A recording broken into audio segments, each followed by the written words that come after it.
ما إن كنت تعانق دمعة الفكر تناجي الله في صبر وترجو رحمة. بسم اللہ الرحمن الرحیم۔ السلام علیکم سامعین کرام، امید ہے آپ خیر و عافیت سے ہوں گے۔ دعا ہے کہ رب کریم آپ کو تمام پریشانیوں سے محفوظ رکھیں۔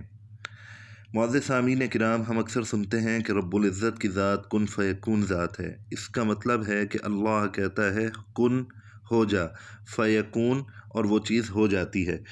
یعنی اللہ رب العزت جس چیز کا ارادہ فرماتے ہیں وہ کن کی طاقت سے فیکون ہو جاتا ہے۔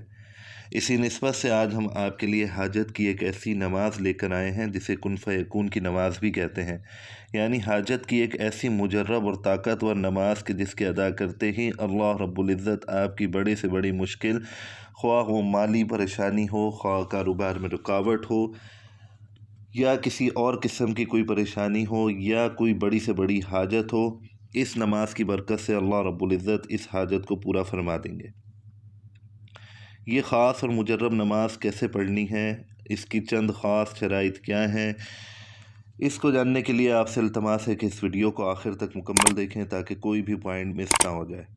سب سے پہلے نمبر کے اوپر میں آپ سے اس کی شرائط کے حوالے سے بات کر لیتا ہوں کہ اس نماز کو اگر آپ ادا کرنے کا ارادہ رکھتے ہیں تو آپ کو کن شرائط کو سب سے پہلے پورا کرنا ہے۔ یہ نماز شب جمعہ کی رات کو پڑھی جائے گی عشاء کی نماز کے بعد۔ یعنی شب جمعہ کی رات وہ رات ہوتی ہے جو جمعرات کا دن گزرنے کے بعد آتی ہے، اور یعنی اگلے دن جمعہ ہوتا ہے، تو جمعے کی رات کو، جسے شب جمعہ کی رات بھی کہا جاتا ہے، یہ نماز آپ نے اس رات میں ادا کرنی ہے۔ اس کا وقت کیا ہے؟ یہ نماز آپ نے عشاء کی نماز کے بعد ادا کرنی ہے، یعنی عشاء سے لے کر تہجد تک کسی بھی ایسے ٹائم میں آپ اس نماز کو ادا کر سکتے ہیں جہاں پہ آپ کو کسی قسم کی کوئی شور یا کسی قسم کی ڈسٹربنس نہ ہو۔ مکمل یکسوئی کے ساتھ آپ نے اس نماز کو ایسے وقت میں ادا کرنا ہے۔ اس نماز کے پڑھنے کی دوسری جو شرط ہے وہ یہ ہے کہ آپ نے نماز ادا کرنے سے پہلے تازہ غسل کرنا ہے اور پاک صاف کپڑے پہننے ہیں، دھلے ہوئے پاک صاف کپڑے پہننے ہیں، تاکہ آپ کو مکمل طور پر یقین ہو کہ آپ نے مکمل طہارت حاصل کر لی ہے اور آپ کے کپڑے کسی قسم کی ناپاکی سے یا گند سے آلودہ نہیں ہیں، بالکل پاک ہیں، جس سے آپ کو نماز کے اندر یکسوئی حاصل ہو جائے گی۔ اس کی جو سب سے بڑی شرط ہے وہ یہ ہے کہ یہ نماز آپ نے اللہ کی ذات کے اوپر مکمل یقین اور بھروسہ رکھ کر پڑھنی ہے کہ صرف اللہ رب العزت ہی ہیں جو ہماری اس حاجت کو پورا فرما سکتے ہیں۔ اگر آپ کے ذہن میں کسی قسم کا کوئی شک اور شبہ آ گیا تو یہ نماز اثر نہیں کرے گی۔ اس لیے اس نماز کو آپ نے بغیر کسی شک و شبے سے پڑھنا ہے کہ پتہ نہیں یہ نماز ہم پڑھ رہے ہیں، اللہ خیر کرے، پتہ نہیں ہماری حاجت پوری ہوگی یا نہیں ہوگی۔ تو اس طرح کی اگر کوئی بات آپ کے ذہن میں آ گئی تو اس کا مطلب یہ ہے کہ آپ کے دل میں شک پیدا ہو گیا۔ تو آپ نے اپنے دل میں شک کو نہیں لے کر آنا، بلکہ مکمل یقین کے ساتھ اور مکمل یکسوئی کے ساتھ اس نماز کو ادا کرنا ہے۔ تو رب تعالیٰ کی ذات سے امید ہے کہ انشاءاللہ العزیز اللہ رب العزت آپ کی تمام حاجات کو بہت جلدی پورا فرما دیں گے۔ اچھا، بعض اکابرین کے نزدیک اس نماز کو آپ نے ہر اسلامی مہینے کے پہلی شب جمعہ سے شروع کرنا ہے اور 7 دن تک لگاتار پڑھتے رہنا ہے۔ 7 دن کے اندر اندر انشاءاللہ العزیز آپ کا مسئلہ حل ہو جائے گا۔ اور بعض اکابرین یہ کہتے ہیں کہ آپ اس کو کسی بھی شب جمعہ میں صرف ایک دفعہ پڑھ لیں تو اس سے بھی اللہ رب العزت آپ کے تمام مسائل کو حل فرما دیں گے۔ اب چلتے ہیں اس نماز کی ہم نے نیت کیسے کرنی ہے اور اس کی کتنی رکعتیں پڑھنی ہیں۔ یہ نماز 4 رکعت کے اوپر مشتمل ہے اور اس کی نیت آپ نے 4 رکعت نفل نماز قضاء حاجات یا صلاۃ الحاجات کی کرنی ہے۔ یہ کر آپ مصلی پر کھڑے ہوں، نماز کی نیت مانیں اور اس کے بعد ثنا کے بعد سورہ فاتحہ پڑھیں۔ سورہ فاتحہ پڑھنے کے بعد آپ نے کوئی سورت ساتھ نہیں ملانی، بلکہ سورہ مومن کی آیت نمبر 44 پارہ نمبر 24 کے اندر ہے یہ وَأُفَوِّضُ أَمْرِي إِلَى اللَّهِ، یہ آپ نے 100 دفعہ پڑھنی ہے اور اس کے بعد اپنی رکعت کو مکمل کر لیں۔ دوسری رکعت میں آپ نے سورہ فاتحہ کے بعد پھر کوئی صورت نہیں ملانی، بلکہ سورہ شورى کی آیت نمبر 53 أَلَا إِلَى اللَّهِ تَصِيرُ الْأُمُورُ، یہ آپ نے 100 دفعہ پڑھنی ہے۔ یہ آیت پارہ نمبر 25 کے اندر موجود ہے۔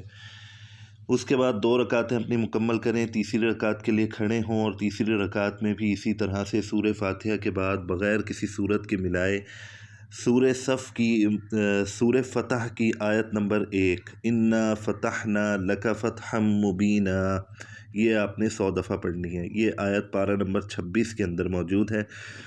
تیسری رکعت کو مکمل کریں اور اس کے بعد پھر چوتھی رکعت کے اندر سورہ فاتحہ کے بعد سورہ صف کی آیت نمبر 13 پارہ نمبر 28 نصر من اللہ و فتح قریب، اس کو آپ نے 100 دفعہ مکمل پڑھ کے اور اس کے بعد آپ نے اپنی نماز کو مکمل کر کے سلام پھیر لینا ہے۔ یہاں پہ میں آپ سے ایک چیز عرض کرنا ضروری سمجھتا ہوں کہ اب نماز کے اندر بعض دفعہ مسئلہ ہوتا ہے کہ ہم نے کاؤنٹنگ کس طرح سے کرنی ہے۔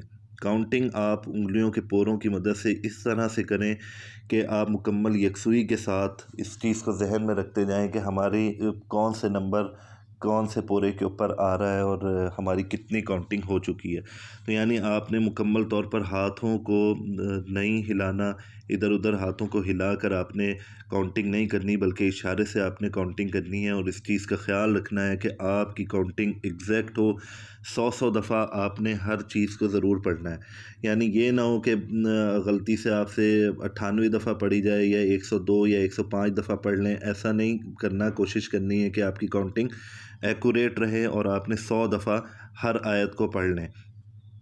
اب آپ نے سلام پھیر لیا، سلام پھیرنے کے بعد آپ نے کیا کرنا ہے؟ آپ نے مصلی کے اوپر بیٹھے رہنا ہے اور ایک تسبیح آپ نے پڑھنی ہے، غفرانک ربنا و الیک المصیر، یعنی 100 دفعہ آپ نے یہ ایک تسبیح پڑھ لینی ہے۔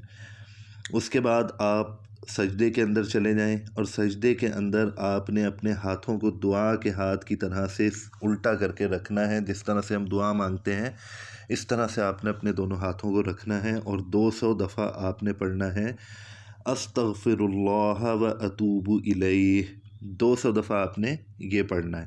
اس کے بعد پھر سجدے سے سر اٹھائیں اور اللہ رب العزت کی ذات سے مناجات کریں، گڑ گڑا کر، خوب رو رو کر، اخلاص کے ساتھ اللہ رب العزت سے اپنی پریشانی کے بارے میں دعائیں مانگیں اور اپنی حاجت کو قبول کروائیں۔ تو انشاءاللہ بعض اکابرین یہ بھی کہتے ہیں کہ سجدے سے سر نہیں اٹھے گا کہ آپ کی حاجت پوری ہو جائے گی۔ تو اس نماز کو اگر آپ مکمل شرائط کے ساتھ اگر عمل کر لیں اور مکمل یقین کے ساتھ آپ اس کو پڑھ لیں تو اللہ رب العزت سے امید ہے کہ انشاءاللہ العزیز آپ کی بڑی سے بڑی حاجت کو، بڑی سے بڑی پریشانی کو، بڑی سے بڑی مشکل کو مکمل فرما دیں گے، کیونکہ ہم نے شروع میں یہ بات کی تھی کہ یہ نماز کن فیکون کی نماز ہے اور کن فیکون کی طاقت اللہ رب العزت کے پاس ہے۔ تو بس ہم نے اسی یقین اور اسی ایمان اور اسی اعتقاد کے ساتھ اس نماز کو مکمل کرنا ہے اور اپنی ہر قسم کی حاجات اور ضروریات کو اللہ کی ذات سے پورا کروانا ہے۔ ویڈیو دیکھنے کا بہت شکریہ، میرے اس چینل کو ضرور سبسکرائب کریں اور بیل آئیکن کے اوپر بھی ضرور کلک کر دیں تاکہ ہر نئی آنے والی ویڈیو آپ کو بر وقت مل سکے۔